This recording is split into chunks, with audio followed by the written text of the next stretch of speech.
Então, nesse vídeo agora a gente vai contar um exemplo de uma mitologia, de uma história que fundou uma civilização. E essa história é a história de Gilgamesh. É uma mitologia sumeriana, portanto é uma mitologia da Babilônia, daquela civilização muito antiga, antes mesmo da civilização grega. Quando a gente está estudando a história antiga, né? Antiga e medieval, nas civilizações antigas, a sumeriana é uma das primeiras que aparece. É possível que a China seja ainda mais antiga do que ela, né? Mas as sumerianas são as que estão mais próximas de nós. Por incrível que pareça, a China ela desaparece um pouco dos nossos estudos históricos geográficos, né? Quando a gente está naquela idade, mas ela vai aparecer por agora porque, enfim, ela está ficando em evidência. Os sumerianos são um dos primeiros povos que nós estudamos, mas não estudamos a mitologia deles, estudamos a forma como eles se constituem. A gente lembra muito dos zigurates, né? Que, por exemplo, originou a história da Torre de Babel, que é contada na Bíblia. Também é deles a primeira narrativa do dilúvio, né? A narrativa igual a que tem na Bíblia. A narrativa de Noé, que teve que fazer uma arca, porque Deus, no caso, e não os deuses, o Deus estava insatisfeito com a humanidade que ele tinha criado porque ela tinha se corrompido demais, e ele pede para Noé construir uma arca e salvar um casal de cada animal. Deus também escolhe a própria família de Noé para perpetuar uma humanidade que, enfim, poderia ah, colocar em ação as virtudes e fazer uma aliança com Deus. No caso dos sumerianos, existe esse dilúvio, existe também essa pessoa que, em vez de Noé, se chama Utanapishti, e a grande aliança com Deus não é uma aliança que dá para ele a virtude, mas sim a imortalidade. Gilgamesh, ao contrário, por exemplo, de outras histórias, os historiadores acreditam que Gilgamesh realmente existiu, ao contrário, por exemplo, da história de Odisseu e Ulisses, que nós vamos contar mais adiante em outro momento. E é importante a gente começar contando essa história para a gente entender exatamente o que eu quis falar a respeito de a mitologia traz um quadro, uma matriz, para você depois desenvolver uma filosofia em cima. Nela existe como semeada, só que em forma simbólica, em forma velada, através de poesia, através de imagens muito fortes e chocantes, coisas que serão um prato cheio para os filósofos desenvolverem, né? Então, uma imagem dá uma filosofia inteira. Só uma cena, às vezes, que você pega de uma mitologia como essa, já pode fazer um tratado, como, por exemplo, o Tratado do Amor e do Sexo, quando da cena da Graciosa e do Enkidu. Você vai saber o que é que eu estou falando. Então, Gilgamesh, ele é um rei sumeriano, da vila de Uruk. E ele é um rei muito forte. Ele é 2/3 humanos e 1/3 divino. Tem mais ou menos 3 metros de altura, então ele é alto, grande, forte, bonito. E com toda essa força, ele a utiliza para poder dominar os mais diversos reinos, e os povos e as pessoas. E quando ele domina os povos e as pessoas, ele pega os meninos como escravos e as meninas como cortesãs. Ele prostitui as meninas. Ele pega as meninas na sua pureza e na sua virgindade e faz com que ela o sirva através do sexo. As pessoas ficam em polvorosa, extremamente irritadas, coléricas, claro. Obviamente que elas não vão face a face com Gilgamesh para cobrar dele os meninos que foram se transformando em escravos e as meninas que se transformaram em prostituta. Elas não fazem isso. O que é que elas fazem? Elas rezam a Deus. Tudo isso é história. Nós estamos contando o primeiro ato dessa história. Rezam aos deuses. A gente está falando de uma civilização politeísta, acredita em vários deuses. Oferecem aos deuses várias dádivas para que, em troca, os deuses devolvam o equilíbrio para a Terra. E os deuses concordam. Se existe uma coisa que é fato e que você movimenta os deuses, é a busca pela harmonia, né? Então, o cosmo ele é uma harmonia e os deuses buscam fazer uma harmonia dentro disso. Todo aquele que faz com que essa harmonia seja quebrada, que escapa dessa harmonia, pelos deuses ele merece ser punido, ele merece ser parado, tem que parar, porque isso pode resultar na quebra da desordem. né? E essa quebra da desordem é a quebra do próprio império dos deuses. Os deuses, eles são aqueles que mantêm a ordem nessas civilizações que nós podemos chamar de cosmológicas, cosmogônicas, né? Os deuses entendem que realmente eles têm que ir para Gilgamesh. E o que é que eles fazem? Eles têm uma ideia de construir um monstro, um animal, um ser selvagem, tão poderoso quanto Gilgamesh. E aí foi o problema deles. Por quê? Porque eles construíram um animal tão poderoso quanto. Só que o detalhe, o nome desse animal é Enkidu. Enkidu era tão poderoso quanto Gilgamesh, mas era selvagem. Essa cena é muito importante para você ater-se a ela. Enkidu era forte. Enkidu tinha mais ou menos a mesma metragem, né, para cima e para os lados de Gilgamesh, mas ele era um ser selvagem. Gilgamesh fica sabendo que Enkidu havia chegado na Terra, muito possivelmente a mando dos deuses, para poder o matar. E ele envia uma das suas cortesãs, a mais bonita, chamada Agraciosa, para conseguir agraciá-lo sexualmente, amorosamente. Então, uma das suas cortesãs vai e encanta Enkidu, mesmo com toda a selvageria e animalidade, ou até mesmo por causa dessa selvageria, a cortesã consegue domá-lo. Ela doma o animal que é Enkidu, e a partir daí ela começa a civilizá-lo. Essa parte é muito importante, né? A parte em que uma mulher chega para um selvagem e transforma ele de selvagem para homem, de homem para humano. Então ela traz Enkidu humanizado para dentro de Uruk, mas quando Enkidu vê Gilgamesh, ele entende o seu propósito divino dentro de si e sabe que ele tem que matar Gilgamesh. A briga começa, uma batalha que ninguém vence, porque os dois são igualmente fortes.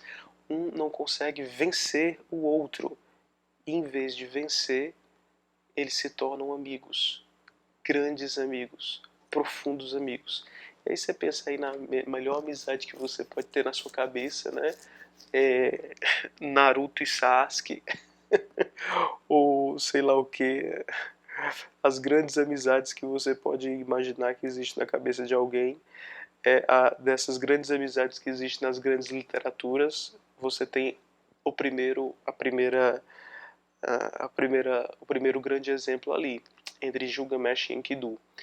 São dois indivíduos semelhantes, dois indivíduos fisicamente semelhantes, emocionalmente semelhantes também, porque os dois são selvagens, embora Gilgamesh esteja escondido por trás do rei, mas ele é um selvagem, domina as pessoas, subjuga os reinos, toma os meninos e as meninas da sua casa de origem, desvirgina, né, esses meninos. Então ele é um animal, tanto quanto Enkidu.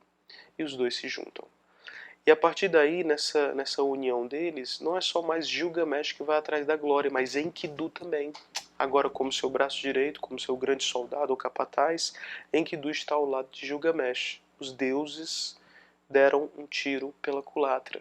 Em vez de ser simplesmente Gilgamesh tocando o terror na terra, agora Enkidu está do lado de Gilgamesh também, fazendo todo esse trabalho de chacina, morticínio, glória, subjugação, né? E aí eles vão atrás de um primeiro tipo de imortalidade, que é a da glória. É a mesma que é encarada por Aquiles dentro de Ilíada, como ser eterno, buscando a glória eterna. E a glória eterna seria se eles conseguissem destruir os mais diversos monstros, entre eles um muito exemplar, que era um monstro chamado Umbabá, que ele defendia, ele guardava uma floresta de cedro, floresta muito importante na história. Então eles vão lá, Umbabá, que é o dobro de Enkidu, o dobro de Gilgamesh, os dois juntos conseguem subjugar Umbabá e matá-lo. Eles matam Umbabá e voltam ainda mais fortes e simbolicamente mais invencíveis dentro de toda a população, né? Os deuses não gostam nada daquilo, mas eles têm que ficar de alguma forma calados porque eles estão atarantados sobre o que é que eles ainda poderiam fazer para conseguir destruir Gilgamesh e Enkidu, obviamente sem destruir os seus adoradores. Aí chega o nó górdio. Gilgamesh, ele atrai o olhar de uma deusa chamada Ishtar, que é como se fosse a correspondente de Afrodite. Afrodite ou Ishtar quer ter Gilgamesh para si, porque essa força descomunal desperta a atração dela, desperta o desejo dela. Só que Gilgamesh sabia que Ishtar não era flor que se cheirasse. E o que é que ele faz? Ele rejeita Ishtar. Ele diz que não a quer. Como pode um mortal rejeitar um ser divino? Ela fica furiosa. E como ela não poderia matar Gilgamesh, ela vai ao seu pai, Anu, e diz para ele que aquilo não podia acontecer. Aquilo tinha que ter uma vingança. E ela diz: pegue o grande touro celeste e lance contra Gilgamesh e Enkidu. Só que Anu sabia que se o grande touro celeste fosse lançado contra eles, não só Gilgamesh perderia, mas uma humanidade toda seria dizimada. E isso poderia gerar de novo uma discórdia, um desequilíbrio, uma desarmonia no universo. Anu hesita, mas Ishtar diz: se você não liberar o touro celeste, eu vou liberar os mortos de dentro dos túmulos. Então é uma coisa pela outra. Independente do que acontecer, a tragédia está lançada. Uma vez que eu fui desrespeitada em sendo recusada por um Hellis mortal, alguma coisa tem que ser feita por você, meu Pai, Deus. Você tem que ir atrás de desfazer esse desequilíbrio. E o desequilíbrio maior é você lançar o touro e finalmente acabar com tudo, e acabar com Gilgamesh e Enkidu. O touro é lançado, uma grande guerra acontece, mas a união entre Gilgamesh e Enkidu sai ainda mais fortalecida. O grande touro celeste, ele é morto, ele é destruído. Os deuses ficam furiosos. Os outros deuses que circunvizinham o reinado de Anu. Por quê? Não só porque Anu decidiu liberar o touro celeste, mas fazendo já um desequilíbrio, como porque ele como desequilibrou a balança ainda mais. Né?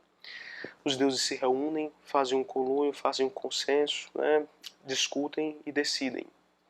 Já que nós não podemos matar Gilgamesh, poderemos pelo menos tirar Enkidu da jogada e diminuir o devastamento que eles estão fazendo dentro da humanidade. É o que acontece. E aí é uma das cenas também mais relevantes de toda a história. Quando os deuses se reúnem e eles decidem tirar a vida de Enkidu, eles mandam um sonho, que é um sonho premonitório. Nas civilizações antigas, os sonhos eles têm contato com os deuses. Então eles são mensagens divinas a respeito de coisas que vão acontecer, ou que já aconteceram, ou que estão acontecendo e, no entanto, estão veladas. Então sonhos eles são uma porta para aquilo que está velado. No caso, era uma porta para o futuro. Enkidu vê sua morte. Então logo ele vê sua morte, ele se entristece, se enfurece, na verdade ele fica desesperado da vida, conhecendo a sua própria finitude. Os deuses mandam uma doença para Enkidu e Enkidu definha e morre. Gilgamesh encontra Enkidu, o seu grande amigo, morto. Então ele se desespera. Se desespera de rasgar as vestes, ele se desespera de soltar gritos, ele se desespera de sair correndo pelas estepes, sem saber o que fazer. Não só porque ele tinha perdido um grande amigo, porque os dois realmente estavam, como por assim dizer, apaixonados um pelo outro, né? Amantes. Era uma amizade sem precedentes. Mas é como se até quando eu vejo essa história, eu me lembro muito do simbologia astrológica. É como se Áries tivesse encontrado com Marte, né? Marte é o astro regente de Áries, o signo, e os dois sempre casam suas características.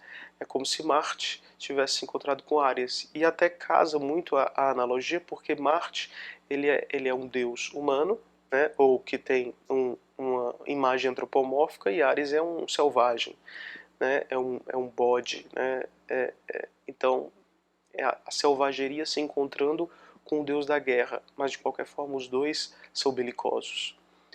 Então é como se os símbolos tivessem se encontrado e tivessem se reconhecido um no outro. Isso gera uma amizade, uma aliança incrível, né, desse fenômeno de reconhecimento e até mesmo espelhamento. E é exatamente nesse espelhamento que Gilgamesh vai entender não só que ele tinha perdido o amor, mas que o amor não pode vencer a morte, e que o amor morto, na verdade, mostra para o próprio Gilgamesh, que amava a si mesmo, que a vida dele era finita e que não existiria nada que ele poderia fazer para ultrapassar essa finitude, portanto sua mortalidade. Contudo, veja bem a angústia que pela primeira vez entra em Gilgamesh, que se considerava o invencível. Aquele é o subtítulo, inclusive, da história. A história do rei que não queria morrer. Esse é o subtítulo da história, dessa mitologia. Mas Gilgamesh, ele fica sabendo de outra história, e a história que eu contei logo no início desse vídeo, que é a história de Utnapishti, o homem que sobreviveu ao dilúvio mandado pelos deuses e que por consequência havia ganhado o dom da imortalidade. Se Utnapishti tinha o dom da mortalidade, ele devia ter o segredo da imortalidade. Portanto, Gilgamesh, ir atrás de Utnapishti para poder tomar esse segredo e poder ser imortal finalmente. Gilgamesh ele entra, portanto, no final, no último ato da história, enfrentando vários desafios, homens escorpiões, túneis do sol, águas da morte, enfim. 1000 desafios mortais, letais, que vão fazer com que ele encontre finalmente o Utnapishti. Só que o Utnapishti não podia fazer nada. Não é que ele não tinha o segredo da morte. Ele não tinha o poder de transformar ninguém em imortal. Ele era resultado da vontade dos deuses. Isso era um dom dos deuses. A imortalidade era um dom. Ele tinha recebido esse dom, ele não podia entregar para ninguém. Estava ali, nele. Ele não tinha autoria nada. Ele não tinha autoria de nada. E aí você vê mais um ponto que eu gostaria de colocar para você, que é importante essa frase. Gilgamesh vai em busca de conquistar a imortalidade, mas ele descobre que a imortalidade é um dom, não dá para ser conquistado, ela simplesmente você recebe. E ele sai desolado. Não tão desolado porque a mulher de Utnapishti dá como se fosse um presente de consolação. Vamos consolar o garoto, rapaz, ele viajou tão longe, enfrentou tantos monstros para poder chegar até aqui. E aí ela dá uma erva que não dá a imortalidade, mas dá a longevidade. Uma erva que eles cultivavam ali na ilhazinha deles. Já é alguma coisa, né? Então não é que eu não vá morrer, mas eu vou passar ainda muito tempo na vida para poder conquistar tudo o que eu já conquistei, para que isso não se desmereça. Só que uma serpente engole essa erva e foge dali. E aí vem a simbologia da serpente também nas civilizações antigas como sendo aquela que é longeva e muitas vezes sinal de imortalidade. E que o seu próprio veneno ele pode trazer algo de longevidade para as pessoas, né? Como no cajado de Asclépio. Gilgamesh volta então para a vila de Uruk. Volta sem um amigo, volta sabendo que é mortal, sem qualquer erva que provoque longevidade nele. Gilgamesh está sozinho, sem ninguém que seja íntimo dele, sem um amor de verdade e completamente indefeso, emocionalmente fragilizado. E aí é que acaba essa história. As consequências que essa história vai ter para a formação de uma filosofia que pode ser chamada de sabedoria laica ou sabedoria sem Deus são muitas. E sobre essa sabedoria eu falo em um próximo vídeo.